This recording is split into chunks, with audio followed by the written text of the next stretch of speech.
지난번에 한번 대형 사이트 법무팀에서 연락이 한번 와가지고 혼난 적이 있어요. 그래서 어떤 어플인지 어떤 사이트인지는 공개를 하지 않겠습니다. 그리고 여러분들이 차를 잘 팔 수 있는 방법에 대해서 설명을 한번 드려볼게요. 이번 영상 끝까지 봐주세요. 안녕하세요, 카클릭 김 팀장입니다. 반갑습니다. 오늘 영상은 중고차 어플을 잘 이용하는 방법에 대해서 설명을 드려볼게요. 이런 설명 그리고 이런 후기는 제가 여러 번 찍은 적이 있는데요. 오늘 다시 한번 종합해서 설명을 드려보도록 하겠습니다. 내 차를 잘 파는 방법에 대해서 알려드릴게요. 요즘 중고차 어플 굉장히 많죠. 이름은 말씀을 안 드릴게요. 중고차 어플 굉장히 많은데 내 차를 팔 때 차량 번호만 넣으면 차량 번호를 넣고 사진 몇 장 올리면 이 차를 얼마에 사겠습니다 라고 굉장히 많은 딜러들이 입찰을 하게 되어 있어요. 그러면 최고가 나온 분들이랑 연락을 해서 차량을 판매를 하시는 경우가 많은데요. 그렇게 판매를 하시면서 많이 불편해 보셨던 분들 계시죠? 그런 분들은 댓글 한번 남겨주세요. 저도 그래서 연락 오시는 분들이 굉장히 많은데요. 어플 요즘에 굉장히 좋아요. 차 번호만 넣으면 이 차가 어디 나라에서 어디 공장에서 출고가 됐는지부터 주인이 몇 번 바뀌었는지 보험 이력, 사고 이력은 몇 번이나 있는지 이 차의 등급은 뭔지 쭉 나와요. 그래서 굉장히 편리하고 그러다 보니까 판매자분들도 딜러분들도 많이 이용을 하시는데요. 장점은 말 그대로 최고가 견적을 받아본다는 거고 단점은 그 금액을 그대로 못 받는다는 게 단점이에요.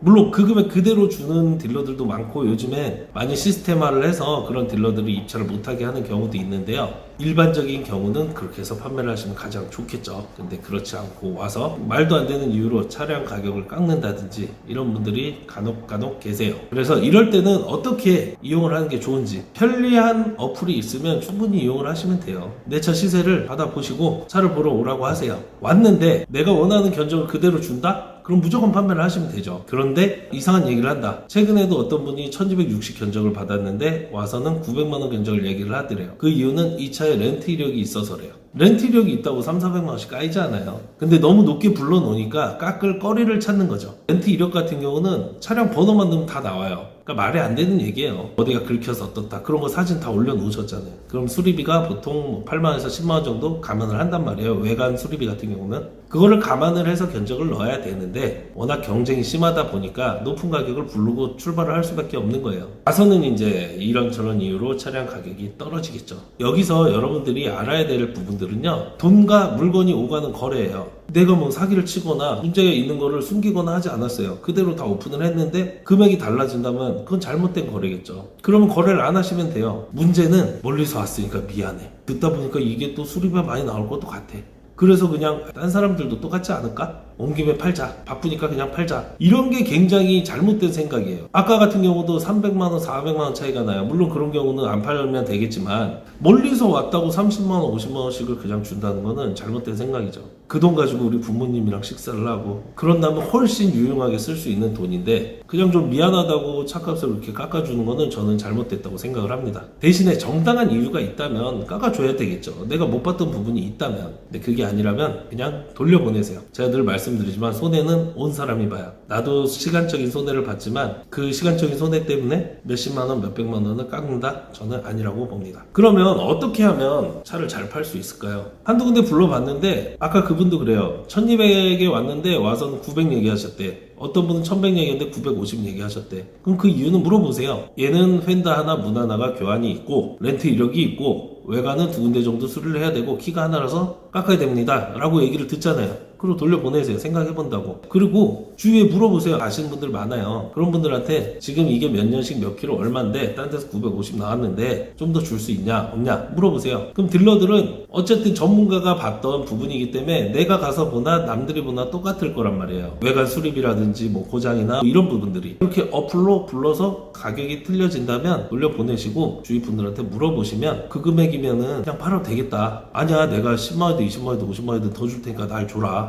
그렇게 말씀을 할 거예요. 어느 딜러도 마찬가지예요. 사다 놓으면 팔리고 팔리면 돈이 남기 때문에 처음부터 주위 분들한테 먼저 물어보고 어플을 이용하셨을 때는 문제가 생겨요. 왜냐면 주위 분들도 딜러들이면 차를 잘 사서 잘 팔고 남아야 된단 말이에요. 저 같은 경우도 그래요. 그냥 무조건 친구가 물어봤는데 최고가를 먼저 불러주진 않는단 말이에요. 장사기 때문에. 근데 딴 데서 얼마 나왔어? 들 벌더라도 이 정도 해볼까? 이게 가능은 한데 만약에 먼저 저한테 먼저 물어보는데 제가 900을 불렀어. 딴 데 950 나왔어. 그러면 제가 나쁜 놈처럼 보일 수 있잖아요. 갔을 때 변수가 있을 수 있기 때문에 아는 사이니까 그 정도 감안하고 내가 900 놓을게 라고 했을 수도 있고, 여기 긁혀서 아는 사람 가서 깎았어. 최고가 견적을 넣었는데 가서 깎았어. 기분 나쁠 수 있단 말이에요. 그래서 조금 너프하게 견적을 넣는 경우도 있기 때문에 주위 분들한테는 누가 보고 갔는데 어떻다 라고 말씀을 하시면 최고가에 판매를 하실 수 있을 거예요. 그게 아니다 라고 하면은 보고 간 딜러 다시 불러서 그 금액 가져가라고 하세요. 그러면 가장 최고가로 차량을 판매를 할 수 있을 것 같아요. 저희도 마찬가지고 중고차 어플에서 1000만원 얘기했는데 와서 850이 나왔다. 그러면 뭐 870이든 900이든 줄 수 있냐? 그럼 저희도 마찬가지로 된다 안 된다를 말씀을 드리면 서로 편해요. 그렇기 때문에 요즘에 이렇게 편하게 나온 중고차 어플 이용하시는 거 좋습니다. 만약에 거래가 달라진다고 하면 미안해서 팔고 몰라서 팔고 바빠서 팔고 이러지 말자는 얘기예요. 몇십만원 굉장히 큰 돈입니다, 여러분. 그렇기 때문에 꼭 한 군데 두 군데 해보고 가격이 이렇다 하시면은 아시는 분들 주위에 많을 거예요. 믿을만한 분들한테 말씀을 하시면 됩니다. 저도 그런 전화 요즘 굉장히 많이 받아요. 저도 안 맞으면 안 맞다고 얘기해요. 이건 안 맞을 것 같은데? 이 정도면 해볼만 한데? 이렇게 나올 수 있단 말이죠. 우리 생활에 편한 중고차 어플 충분히 이용을 하세요. 그 금액을 받는다면 거래를 하시고, 금액이 아니다 싶으시면 조금 더 알아보세요. 여기서 중요한 거는 전화상으로 견적을 받았냐, 실제로 와서 차를 봤냐, 이 부분이 굉장히 중요한 부분이에요. 실제로 와서 차를 봤는데 어떻다 라는 걸 꼭 전달을 해주시면은 가까운 중고차 딜러분들한테 이렇게 이용을 하시면 좋을 것 같습니다. 어떻게 보면 뭐 다른 딜러분들한테 욕먹는 얘기일 수도 있고, 이 영상 보시는 분들이 저를 또 욕할 수도 있어요. 견적 900 나왔는데 930 줄 수 있어? 줄 수 있을 수도 있고 아닐 수도 있단 얘기예요. 그러니까 그렇게 중고차 딜러들을 이용을 해서 10만원이든 20만원이든 더 높은 가격으로 차를 팔아보자는 이야기였습니다. 오늘은 중고차를 잘 팔 수 있는 방법, 어플을 이용하는 방법에 대해서 이야기를 해봤는데요. 오늘은 여기까지 하고요. 다음에는 또 유익한 정보로 찾아뵙도록 하겠습니다. 이 영상이 도움이 되셨다면 구독과 좋아요 부탁드릴게요. 감사합니다. 카카오 김팀장이었습니다.